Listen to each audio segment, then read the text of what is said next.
We're also thinking a lot about how do we move from trusted advisorship at the level of supporting leaders to how do we build coaching as a lifestyle, coaching as a capability.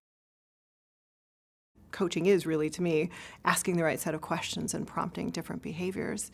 So when we think about the journey from coaching with perhaps wisdom, business acumen, maybe past experience or best practice in benchmarking, and moving that to coaching with data-driven insights, we've done a multi-prong approach to building that capability. So it first started with talking with our stakeholders about what's important. It was a challenge to shift mindsets from I'm going to coach maybe with external, maybe white papers or benchmarks or wisdom and experience to combining all of those things with a set of data that has to be put in context. I think that's the part that's most challenging. There are many examples where leaders are asking us to help them with their workforce strategy.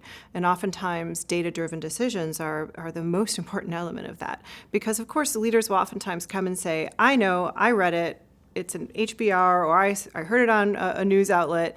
We need to be in Austin, Texas. That's the place to be. So how do we get to Austin, Texas? And I think what's great about the data that is at the fingertips, both within what we already have in that footprint, but also with data that we can talk about in terms of labor supply, what the demand looks like, the saturation, the different kinds of companies that are already there, that is a better consultation. So it's better to say, that sounds really interesting. I would love to be able to come back to you and talk with you about that whole environment. And then also slow down and say, well, so tell me what's behind that, and ask more of those questions to be able to coach towards, looks like you're trying to solve a problem of, and that's when we can then take that quick pause, go back to our centers of excellence, pull the right data, and quickly put a package together that would inform the discussion even further. Sometimes it supports it, and sometimes it's evidence that would say, it might not be the right place, but I also took the time to look at other markets similar to what you're looking for.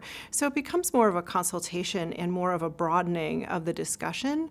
And that has been very consistent across the board with our better informed data-driven discussions, and also empowering our human capital community to be able to not just fulfill that order or take that as a transaction, but to provide a bigger, broader set of data-driven insights and coaching.